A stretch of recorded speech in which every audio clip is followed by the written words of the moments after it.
Aspectos gerais: diretivas antecipadas de vontade ou testamento vital.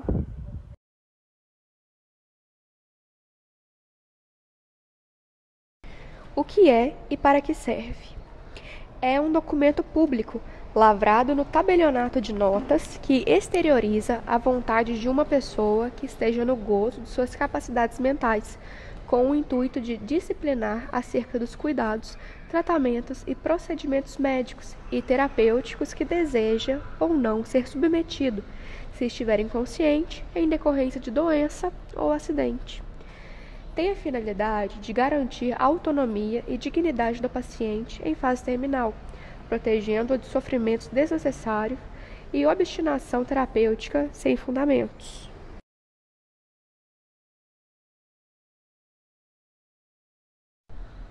Como foi criado? A origem do testamento vital ocorreu nos Estados Unidos da América, no final da década de 60, e foi idealizado pelo advogado Louis Kutner, um influente ativista de direitos humanos, e virou lei no país em 1990, com uma resposta à imensa batalha judicial criada no caso de Nancy Cruzan. Já no Brasil, o conceito de diretivas antecipadas de vontade foi introduzido pela Resolução 1995, de 2012, do Conselho Federal de Medicina, definindo-as como o conjunto de desejos prévia e expressamente manifestados pelo paciente sobre cuidados e tratamentos que quer ou não receber no momento em que estiver incapacitado de expressar livre e autonomamente sua vontade.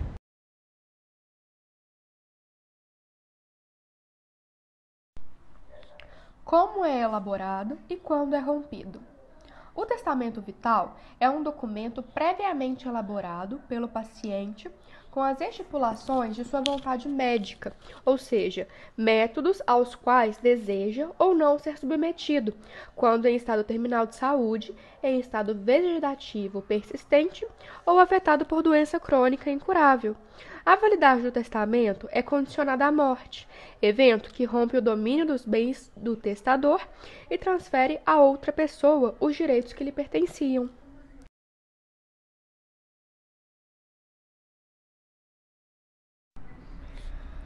Quais os dados essenciais a constar no documento?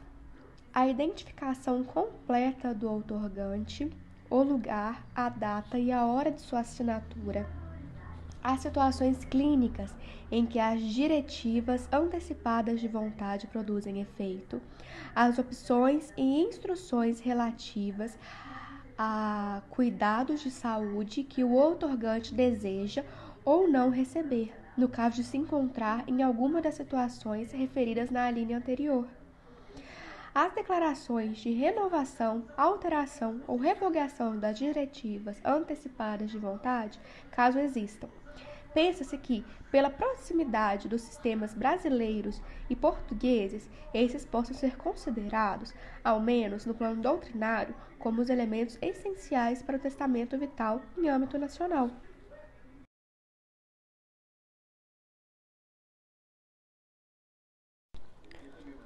O que pode constar no documento? Pode constar do documento de diretivas antecipadas de vontade as disposições que expressem a vontade clara e inequívoca do outorgante, nomeadamente, não ser submetido a tratamento de suporte artificial das funções vitais, não ser submetido a tratamento fútil, inútil ou desproporcionado no seu quadro clínico e de acordo com as boas práticas profissionais, nomeadamente no que concerne as medidas de suporte básico de vida e as medidas de boa alimentação e hidratação artificiais que apenas visem retardar o processo natural de morte. Receber os cuidados paliativos adequados ao respeito pelo seu direito a uma intervenção global no sofrimento determinado por doença grave ou irreversível, em fase avançada, incluindo uma terapêutica sintomática apropriada. Não ser submetido a tratamentos que se encontrem em fase experimental. autorizar ou recusar a participação em programas de investigação científica ou ensaios clínicos.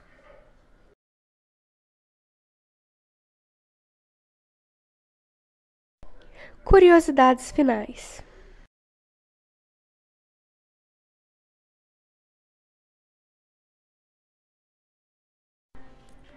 As DAV podem ser feitas por qualquer pessoa com mais de 18 anos que seja legalmente capaz de exercer a cidadania. No documento, podem conter os tratamentos que deseja ou não deseja, assim como outros assuntos como valores pessoais, doação de órgãos e destino do corpo. O ideal é que o documento seja feito junto de um médico para orientação de termos técnicos e do que seria importante conter, mas é muito importante que o profissional não opine sobre as escolhas do paciente. Não é necessário que o documento seja feito por alguém da área jurídica, nem mesmo aprovado por um advogado. O paciente pode apenas escrever e entregar para o médico, que deve anexar ao prontuário. As DAV podem ser revistas e alteradas a qualquer momento, desde que o paciente esteja pleno de suas capacidades no momento da alteração. É importante lembrar que a eutanásia não é uma opção, já que, no Brasil, é considerado crime. Por isso, é sempre ideal acompanhar a elaboração da documentação do paciente, para orientar sobre essa e outras questões que possam surgir que contrariem ou as leis ou o Código de Ética Médica. Pontos polêmicos sobre o testamento vital ou diretivas antecipadas de vontade. Bom, o testamento vital, ele é uma espécie de um documento que ele é feito em vida e ele tem como intuito expressar as últimas vontades do paciente, que em virtude de alguma doença grave, que ele não tem perspectiva de melhora ou cura, esse paciente ele vai se encontrar inconsciente ou em estado terminal, que vai dificultar que ele expresse a sua vontade, que ele expresse o seu desejo de submeter ou não a determinados tratamentos. Em regra, esse documento ele é utilizado para expressar a vontade do paciente, né? Sobre quais os tratamentos médicos ele aceita ser submetido, para manter-se vivo ou com o mínimo de dignidade possível, para si próprio ou seus familiares, né? E evitando maiores transtornos e sofrimentos. Vamos falar agora sobre alguns pontos polêmicos. Bom, o testamento vital ele ainda não tem nenhuma legislação específica no Brasil, né? E o assunto atualmente ele é regulado, né, pela legislação do Conselho Federal de Medicina Brasileiro, por meio da resolução de número 1995 de 2012. E não tem nenhuma outra legislação, não tem nenhum outro, como eu posso dizer, nenhuma outra resolução que trata sobre o assunto. O testamento vital, ele também é um tipo de documento, né, das diretivas antecipadas de vontade, que é um gênero da manifestação de vontade do paciente, que ele como podemos dizer, ele autoriza, né, que seja feito determinados tratamentos e não autoriza que seja feito outros. Outro ponto polêmico, né, é que polêmico, sim, é um pouco óbvio, mas ainda assim, alguns casos, as pessoas esquecem, né, quer resolver aquilo de última hora, que já está no hospital, a consciência do paciente está oscilando, né? Então, um ponto polêmico é que o testamento vital ele deve ser feito única e exclusivamente pelo paciente que esteja totalmente consciente, então ele tem que estar 100% consciente. Ele precisa ter atingido a maioridade e tem que ser plenamente capaz de responder pelos seus atos no momento em que o testamento vital está sendo feito. não há nenhuma sanção específica em caso de descumprimento, né, das cláusulas do testamento vital, uma vez que não tem nenhuma legislação específica que aborda o tema. No nosso Código Civil brasileiro, em seu artigo 15º, né, artigo 15, ele não deve ser utilizado de forma isolada para tratar sobre o tema, pois ele é um artigo que ele fala apenas sobre a manifestação de vontade do paciente no fim da vida, e não somente da manifestação de vontade em outros tratamentos. Pode ser que a pessoa não esteja no fim da vida dela, mas que em virtude de algum procedimento hospitalar que ele vai ser submetido, esse testamento ele seja necessário, mas a pessoa não vai estar ali morrendo. Por exemplo, em caso de uma cirurgia plástica, a pessoa vai estar inconsciente. Então, é importante que ela autorize. Em caso de alguma complicação, qual procedimento ela quer ser submetida. Outra coisa importante também em outros casos, em caso de algum acidente e por aí vai, que é um caso que a pessoa não tem doença, né? Ela anteriormente não sabia que ia acontecer aquilo e veio a acontecer. Então, o artigo 15º do Código Civil ele não deve ser utilizado de forma isolada.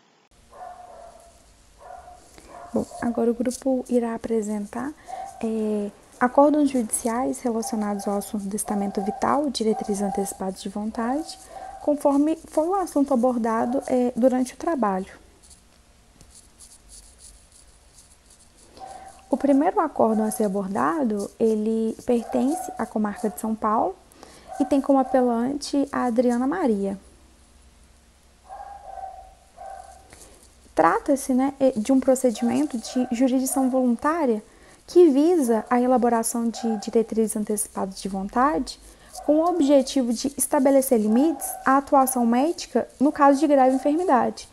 Então, a autora ela pretende afastar o emprego da distanásia caso se veja em grave e irreversível quadro clínico, sendo outorgado a ela o direito de optar pelo momento da sua morte digna, quando ela não puder expressar sua vontade e estiver com uma doença irreversível.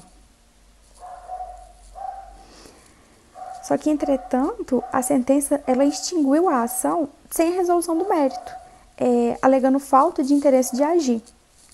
Foi fundamentado que, por se tratar de um pedido de livre manifestação de vontade, inclusive reconhecido pelo ordenamento pátrio, tem-se que a carência da ação por falta de interesse de agir.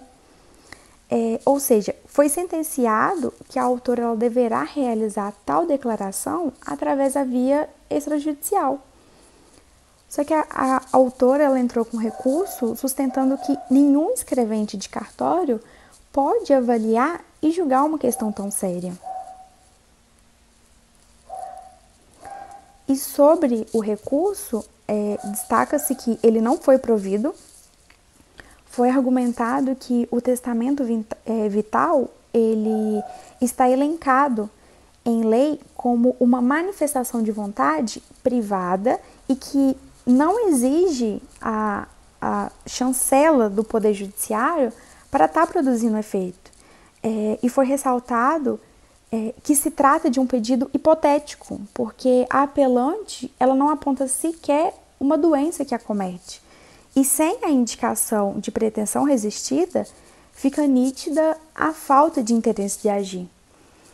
E o argumento da apelante de que é necessário ter segurança acerca da sua sanidade mental no momento da declaração de vontade, evitando possíveis impugnações, ele foi tido como um argumento insólito.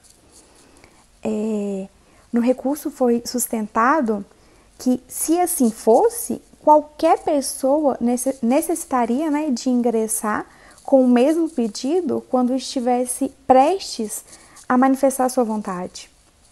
E a manifestação de vontade, em análise, ela pode ser expressada perante um cartório extrajudicial. Não há necessidade de movimentar a máquina judiciária para a realização de tal declaração, né? Em síntese, foi fundamentado que a elaboração válida e eficaz do testamento vital, de diretrizes antecipadas de vontade, ele independe da chancela judicial. E não cabe ação declaratória de cunho genérico e abstrato para declarar o direito à ortotanásia. Só que a crítica que deve ser feita, né, é se realmente a via extrajudicial ela é suficiente e se ela é seguida de maneira plena. E essa crítica ela é feita devido a um outro acórdão que o grupo irá abordar sobre o caso de um paciente que ele fez o seu testamento vital, mas ainda assim o Ministério Público ele entrou com a ação alegando que esse paciente não teria capacidade de decidir sobre a sua atual situação. Esse acórdão ele é um acórdão do Tribunal de Justiça do Estado do Rio Grande do Sul. O apelante é o Ministério Público e o apelado é o João Carlos Ferreira. É um caso envolvendo a esfera do biodireito, na dimensão da ortotanásia, o qual, inicialmente, o testamento vital do paciente João Carlos, ele não foi observado. O Ministério Público, ele ingressa com um pedido de alvará judicial para suprimento da vontade do idoso João Carlos Ferreira e sustenta que o idoso, ele está em processo de necrose do pé esquerdo, resultante de uma lesão, que vem se agravando, inclusive com emagrecimento progressivo, anemia acentuada, resultante de direcionamento na corrente sanguínea para lesão tumoral. E esse motivo, né, ele necessita amputar esse membro inferior, sob pena de morte por infecção generalizada. E o juízo singular, ele indeferiu o pedido. Ele argumentou que não se trata de doença recente e o paciente ele é uma pessoa capaz, tendo livre escolha para poder agir e provavelmente consciência das eventuais consequências, não cabendo ao Estado tal interferência, ainda que porventura possa vir a ocorrer o resultado morte, né? E o Ministério Público ele apresenta uma apelação, enfatizando que o idoso ele corre risco de morrer em virtude dessa infecção generalizada, né, caso não realize a amputação, e advoga que ele não tem condição psíquica para recusar validamente o processo cirúrgico, porquanto ele apresenta um quadro depressivo. Foram juntados laudos médicos, né, comprovando esse quadro depressivo, só que reforça-se a ideia que deve-se reconhecer a prevalência do direito à vida indisponível, inviolável em face à Constituição Federal, a justificar a realização do procedimento cirúrgico, mesmo que se contraponha ao direito do paciente. E foi desprovido esse recurso, né, sobre o argumento que se o paciente se recusa ao ato cirúrgico mutilatório, o Estado ele não pode invadir essa esfera e proceder contra a sua vontade, mesmo que seja com o objetivo nobre de salvar a sua vida. O Estado não pode estar interferindo na vontade do paciente. E que o direito à vida é garantido no artigo 5º, né, no caput da Constituição, ele deve combinar com o princípio da dignidade da pessoa, também previsto no artigo 2º, inciso 3º, né, ambos da Constituição Federal. Ou seja, a vida ela deve ser garantida com dignidade ou razoável qualidade, né? E em relação ao seu titular, o direito à vida ele não é absoluto. Não existe a obrigação constitucional de viver. E nessa ordem de ideias, a Constituição ela institui o direito à vida e não o dever à vida, razão pelo qual não se admite que o paciente ele seja obrigado a submeter a essa cirurgia ou algum outro tratamento. E por fim, foi argumentado que o testamento vital realizado pelo apelado, né, João Carlos, ele deverá sim ser seguido, deverá sim ser observado o seu testamento vital. E, bom, só para finalizar, esses foram os 2 acórdãos trazidos pelo grupo, visando uma abordagem prática sobre o assunto, né, testamento vital e diretrizes antecipadas de vontade.